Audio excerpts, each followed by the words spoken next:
या अगर कहीं संत आते हैं, उनको कोई प्रणाम नहीं करता है तो संत शाप दे देते हैं। इसीलिए संत ऋषि मुनियों को कहीं भी जाएं, दूर से ही एक बार प्रणाम कीजिए, क्योंकि ये भगवान के ही दिव्य रूप हैं। दुर्वासा जी ने कहा था, राजा तू योग भ्रष्ट होकर राक्षस हो जा। पृथ्वी पर सहस्रार राजा दुर्वासा की चरणों में गिर पड़ा। अगर संत कहीं आए और चरणों में गिर जाए, क्षमा मांग ले, उस व्यक्ति का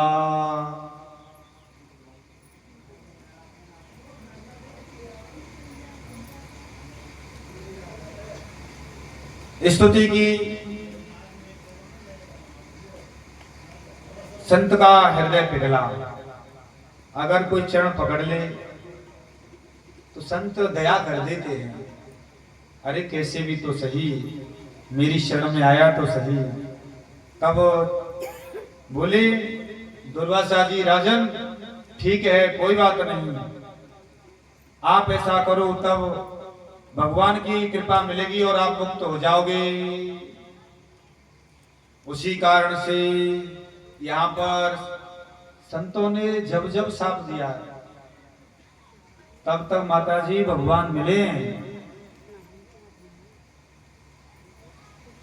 वरदान से इतने नहीं मिले, संतों के क्रोध से, साप से जरूर भगवान मिले।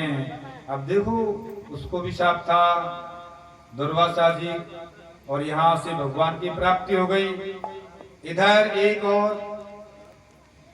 एक समय की बात है, यशोदा मैया, भगवान की बाल लीला है, और ये माताएं तो बहुत काम करती हैं, इन्हें भी पता है कैसे कैसे काम करती है। बच्चे को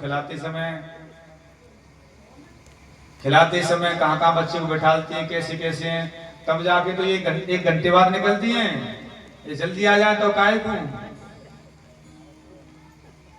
ये कह रहे थे स्वामी जी हमारे कि महाराज माता जी तो पूरा काम धाम करके आती हैं, इनका तो मन अब बिल्कुल भगवान में लीन हो गया है। तो वही प्रसंग है यहाँ पर। यशोदा जी ने लाला को दूध पिला रही थी, और कहते हैं ना पहले गाड़ियां थी, इसको सकट कहते हैं, सकट पहले गाड़ियों से देखी होगी, बैल जोड़कर काम करने के लिए ले जाते थे, खेत वीत में सामान ढोने के लिए, उसको सकट कहते थे। वो वहां टूटा हुआ रखा था सकट, और उस पर मटका रखे थे। पहले देखा होगा बच्चे को चाहे जहाँ छाया मिलती है वहीं सुला देते हैं, तो उसके नीचे लाला को पालना में सुला दिया। लाला सोता रहा, सकट आया और उसने सोचा कि मैं इसको लुढ़का दूंगा और ये लाला का प्राण तो हो जाएगा। और वह राक्षस आया, बाय का रूप धारण करके और उसको लुढ़का दिया, प्रयास करने लगा। लाला ने सोचा, अच्छा अभी देखता हूं। लाला ने एक लात मारी। ऐसा कहते हैं जिसको भगवान की या भक्तों की लात लगती है उसे भगवान पहले मिलते हैं। यहां भी भगवान ने लात मारी, सकटा सोता प्रणाम कर दिया। रावण ने भी लात मारी थी, रावण का भी हो गया। क्योंकि भगवान की भक्ति की ओर कैसे भी कोई पहुंचे, तुम्हारे कहने से, मान लीजिए माता जी हैं, माता जी किसी के कहने से कोई व्यक्ति भगवान की शरण में चला जाए, झूठ बोलकर, राजी से गैर राजी, लात खाके, जैसे रावण ने कहा था कि जा राम की शरण में जा, अस्य कहें की निस चरण प्रहारा, अनुज गहे पद बारह बारा। प्रहार किया और कहा भगवान की शरण में जा। वही भगवान की शरण में आ गया। विभीषण का तो कल्याण हुआ कि नहीं हुआ, रावण का हो गया। इसीलिए कैसे भी करके किसी को भी भगवान नाम का संदेश दो, कि अरे भगवान की ओर चलो, जाए न जाए। अब चला गया तो तुम्हें भजन करने की जरूरत नहीं है। तुम्हारे कहने से जो गया है वो भजन करेगा, उससे आपका बेड़ा पार है। रावण ने लाठी तो मारी थी, रावण भगवान के धाम चला गया। ऐसे थोड़ी है भक्त में कोई लात मारूंगा, भगवान की शरण में भेजने के लिए मारे, नहीं तो भगवान जलाकर भस्म कर देंगे। इसलिए वही बात है, गाड़ी को उलट दिया, गोपियां रोते रोते आई। भगवान हे यशोदा, इस गोकुल में बड़े बड़े उत्पात हो रहे हैं, लाला को कुछ हो गया तो हम जीते जी हम बच नहीं सकती, मृत्यु को प्राप्त हो जाएंगी। बड़ा धैर्य धारण कराया। फिर पूछते हैं परीक्षित जी, सुखदेव जी, इसने भी ऐसा क्या कर्म किया था, ये पूर्व जन्म में कौन था, आप बताइए। तब सुखदेव जी वर्णन कर रहे हैं, राजा परीक्षित सुनो, यह पूर्व जन्म में उत्कच हिरणाक्ष का पुत्र था और यह एक दिन लोमस ऋषि के आश्रम पर गया और वहां वृक्षों को तोड़ने लगा।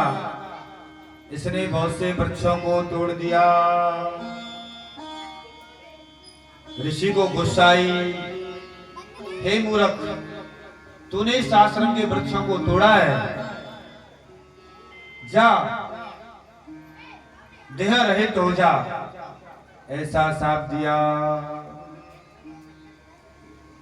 संत जी जिस जिसको शाप देते हैं उसका कल्याण पहले होता है। और वह उत्कच ऋषि के चरणों में गिर पड़ा, गुरुदेव कृपा कृपा कृपा, गलती क्षमा गलती क्षमा, मुझसे गलती हो गई गलती हो गई। ब्रह्मदेव संत भगवान संत करुणा सागर होते हैं, चरण पकड़ लिए, आ वरदान नहीं देंगे तब तक चरण छोड़ूंगा नहीं छोड़ूंगा नहीं। संत जी समझ गए ये भी बहुत अच्छा भक्त है, ठीक है तो कोई बात नहीं, जा भगवान कृष्ण जी की चरणों के स्पर्श से तेरी मुक्ति हो जाएगी। वही लोमस जी के वरदान से मुक्ति को प्राप्त हो गया। इधर क्या होता है, वसुदेव जी बोले, यादवों के कुलगुरु गर्गाचार्य जी कहा, हे गुरुदेव आप नंद भवन में जाइए, आप हमारे चिरकालीन पुरोहित हैं और वहां जाकर मेरे पुत्र का नामकरण करो, किसी को पता नहीं चल जाए। तब जाकर वहां से गर्गाचार्य जी आए हैं, वसुदेव जी के द्वारा भेजे हुए, और नंद जी से बोले, हे नंद राज, नंद जी मैं यदुवंशियों का आचार्य हूं, यदि मैं तुम्हारे पुत्रों के संस्कार कराऊंगा, जो लोग समझेंगे कि यह देवकी का पुत्र है, कंस समझ आएगा, इसलिए किसी को पता नहीं चलना चाहिए, जिससे और आपके पुत्र के रूप में ही इनका संस्कार कराना है छिपकर, क्योंकि कंस को पता चल गया कि यह देवकी का 8वां पुत्र है तो मरवा डालेगा, इसीलिए गौशाला में इनका जल्दी से। एक समय की बात है, एक माताजी थी, इनको देखकर याद आ रहा है मुझे, फिर मैं भूल जाऊंगा। ये बड़े भाव से सुनती हैं, तब ये भाव से नहीं सुनती हैं तो फिर मुझे भी याद नहीं आता। एक माता जी थी, बड़ी भगवान की भक्त थी, माता जी ऐसी भक्त ऐसी थी, ये सब बड़ी भक्त हैं, बड़ी साधना करती थी भगवान की, दिव्य साधना। लेकिन साधना करते करते कुछ पुण्य में कमी रह जाती है तो काम पूरे हो नहीं पाते। कभी कभी ऐसा होता है ना, भजन करते हैं और वासना रहती है, ये होना चाहिए ये होना चाहिए, भगवान जल्दी से मेरा पुत्र की नौकरी और भगवान जल्दी से ये और कोई कोई काम रह जाता है क्योंकि कहीं कमी रहती है ना, निष्ठा में तो हो नहीं पाता काम, और माता समझ नहीं पाती कि कहाँ कमी चल रही है, क्योंकि ये अनन्य नहीं है, इनको कोई भी बता दे ये भी पूजो ये भी पूजो ये भी पूजो, और ज्यादा अनन्य हो जाएंगी वादना तो काम सिद्ध होंगे होंगे। और ये समझती हैं कि हमारी भगवान कैसे नहीं सुन रहे, और गलती को नहीं देख रही, हम पूजा कहाँ कर रहे हैं, कहते पूछी नहीं, जाते पूछ रही, जाने बता दो, वही तरीका से चल रहे हैं, यहाँ जा वहां जा, भगवान बहुत जगह जाते हैं, राधा रानी पे जाते हैं, वहां भी चले गए, बड़ो भजन कर रहे हैं, तभी काम पूरा ना है। निष्ठा नहीं है, अनन्यता नहीं है, चार चार जगह आश्रय लगा हुआ है। ऐसी एक माता जी थी, तो बड़ी वो संतों में काम पूरा नहीं हुआ था, कोई पुत्र नहीं था, तो चिढ़ गई थी। ऐसा हो जाता है, कोई को चिढ़ भी जाता है। तो संत जी बड़े सिद्ध थे, माधवदास जी भिक्षा लेने के लिए जैसे गली में जाते थे, माता जी ने भी सोच लिया ये संत भी मेरे मन की इच्छा पूरी नहीं कर पाए, और गुस्से में कभी कभी हृदय कठोर हो गया था, तो संत जी जब आते थे कभी उन पर धूल फेंकती थी, कभी कांटा फेंकती थी। इस तरीके से कहते ना, देखो भक्ति का प्रताप। संतों के लिए बताया जा रहा है कि संत साप भी देते हैं, संतों के लिए तुम गलत भी करो तब भी भगवान से मिला देते हैं, मन की इच्छा पूरी कर देते हैं। हाँ तो सिद्ध, ये बताने के लिए कांटा फेंकती थी, कभी धूल फेंकती थी, रोज रोज कहीं ना कहीं संत को परेशान करती रहती थी। संत का रोज आना जाना लगा रहता था उस गली से। रोज संत जी कहते थे कोई बात नहीं, क्योंकि कहते हैं ना, खोद खाद धरती सह कटुक वचन संत, कटुक वचन तो कष्ट हो तो संत ही सहते हैं, और कौन सह सकता है। वो जानते थे कोई बात नहीं है, इससे काम करने से इसके भी पुण्य बढ़ेंगे। एक दिन संत जी आ रहे थे और वह पोता लगा रही थी। पोता ऐसी पोखर की मट्टी यहाँ निकले कि ना निकले, पल्लव हमारी यमुना किनारे तो बिल्कुल मुल्तानी जैसी मट्टी निकले, पोता की चिकनी सी एकदम व्हाइट, यहाँ भी निकलती होगी, राजस्थान में निकलती होगी, पहाड़ नहीं है, तो पोता लगा रही है। संत जी आए, भक्तमाल की कथा है, अपनी तरफ से नहीं कह रहे हैं। संत जी आए और देखा हो, अब कहा गया कांटे वांटे कहां के लाऊं, डारे काजे मट्टी कहां से लाऊं, तो पोता था, कहा मन में आई। तो संत जी जैसे आए, संत जी को देखकर पोता लिया और फेंके मारा जोर से मुंह पर, पोता लगा मुंह पर जोर से पूरे पर।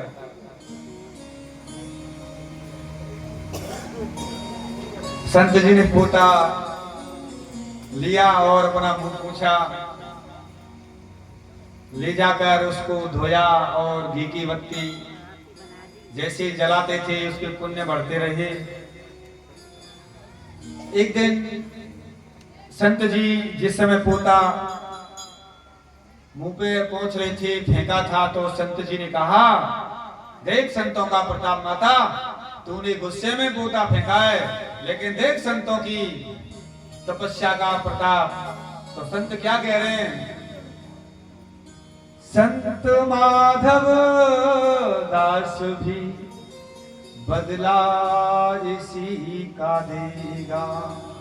देख माता,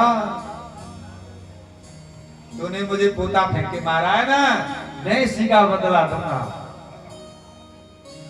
माधवदास संत थे, उसी समय मन है कब बात निकल जाए संतों के हृदय से, क्या पता है कौन सी बात निकल जाए। संत माधव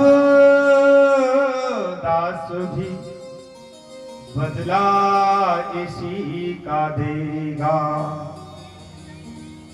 और जा पोता दिया दिया है तूने, जा पोता तुझे मिलेगा, जा पोता तुझे मिलेगा। गुस्से में फेंक के मारा था, तूने पोता फेंक के मारा, या तुझे पोता। गुस्सा तो इसी बात का था बाबा को। संतों की तपस्या है, संतों के लिए तो कोई भी उत्पात भी करता है, तभी संत कृपा करते हैं। संत कभी चिड़ में होकर। और कहा है, एक दिन की बात है, उसकी बहू बोली, माता, सासू जी, माता जी, अब तो मुझे ऐसा लगता है कि ठाकुर जी की कृपा होने वाली है तुम पर। अच्छा, बड़ी खुशी हो गई माता जी, और रोने लगी कि संत ने मेरे पोता मारा था, संत ने कहा था कि जा पोता तुझे मिलेगा, लेकिन मुझे बात पर एक मजाक लगी थी, भरोसा नहीं हुआ था। मुझे क्या पता है कि संत कह रहे बातें सही हो जाएंगी। तो फिर वो रो रही है, रोकर कहती है, पोता दियो न प्यार सो, मैंने रिस में दीनों मार। भाई गुस्से में तुम्हारा ही था। पोता दियो न प्यार सो, मैंने रिस में दीनों मार। जो मैं देती प्यार सो, तो मेरे होते राजकुमार। अरे मैंने तो गुस्से में मारा था, और उस गुस्से का ही परिणाम यह कि संत ने मुझे आशीर्वाद रूप में, अगर कहीं संतों में प्रेम है, कहीं अपराध हो भी जाता है, तब भी संत कृपा करते हैं। संत किसी का अनिष्ट नहीं सोचते, इसी को संत महिमा कहते हैं। संत स्वयं कष्ट पालेंगे, दूसरे को कष्ट नहीं देते हैं। यद्यपि ये भी आए थे बंतो महाराज जी, कह रहे थे महाराज हवा करने के लिए बीज ना लाओ, मैं ना, हम किसी को कष्ट नहीं देना चाहते। हमारे पास तो यहाँ जंगल में रहते हैं, वहां भी बड़े मच्छर हैं, वहां भी पंखा नहीं है, हम किसी को कष्ट नहीं देना चाहते। अरे हमारी तो ठाकुर जी सुनेगा, हम किसी सुख सुविधा में रहकर न किसी को कष्ट देना चाहते हैं, और जो कोई हमें सुविधा नहीं देता है तब भी हमारा आशीर्वाद उसके लिए पुण्य रूप में है। संत मिलन शाम सुख जगदाई,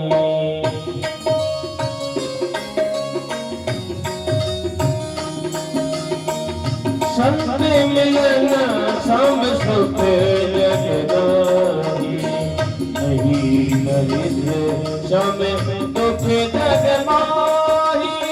संत मिलन शाम सुख जगदाई,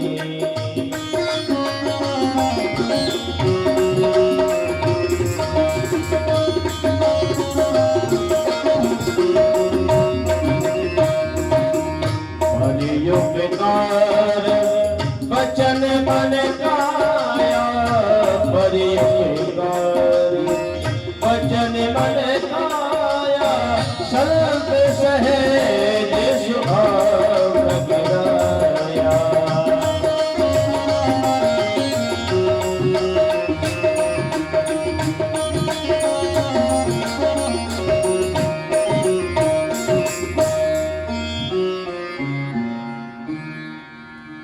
बोलो राधा रानी की जय।